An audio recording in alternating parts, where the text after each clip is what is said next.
Okay, so I'm a production designer for a short film. Oh my god. What the heck am I supposed to do? Okay folks, so my role of being a production designer on a film set contains being responsible for a range of things, particularly when it comes to designing certain graphical elements that create or enhance how the world of the film script and characters and their emotions are conveyed.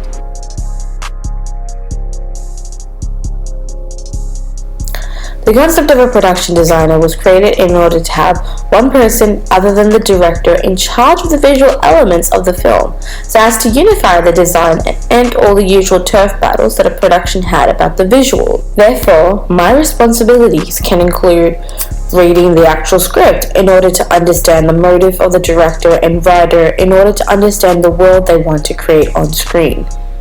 David Groffman, who is a production designer of Ang Lee's film Life of Pi, states in an interview that for him, a production designer is like being the hand of the director.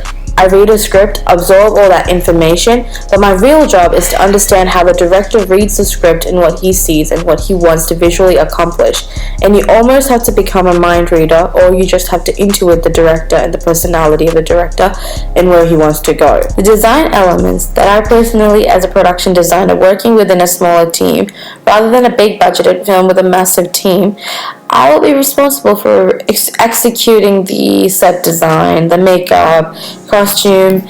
I will source props, I will do sketches of the set, costume, and collaborate obviously with the director to fulfill their vision. But I will need to cooperate with a cinematographer in order to communicate the design elements that need to be graphically present in the shots the cinematographer wants to shoot. Thus, I would be involved in storyboarding as well.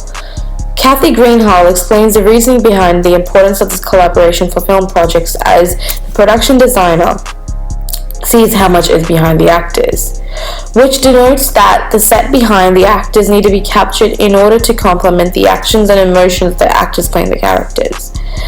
For example, in my case, I am planning on possibly featuring a range of photographs or paintings that I will source legally or capture myself, as I'm a photographer myself, and through my design I need to encapsulate the emotional inner conflict and vulnerability the characters in our film are experiencing due to their perception of their body and skin. I also am coming up with costume ideas that are based on a very plain nude color palette. Thus, as production designer, I know I have to have a strong attention to detail and work collaboratively with a film director, obviously, but also with a cinematographer. An example of a film that comes to mind with a production unit involving set and costume designers and cinematographer working collaboratively and effectively would be Jacques Demy's film The Umbrellas of Cherbourg, as the color palette in the film was so strikingly obvious and symbolic in representing the moods of the characters very effectively. There were scenes where the costumes would be strikingly similar to their wallpaper, which would symbolize the characters' emotions. For example, when Genevieve is feeling blue and she is mourning the separation between herself and the man she loves, her outfit and the room she's standing in is blue, as well with curtains and walls. Hence, overall, as production designer, I have to be intuitive and convey the director's vision through constructing the physical world of the script, through designing a color scheme that will apply on the set design, the character's costume, their makeup, and I have to source props that will exist within the setting and use that to corroborate with a cinematographer to figure out the solution and how to capture those minute details that can be very impactful in a film. Thank you for listening.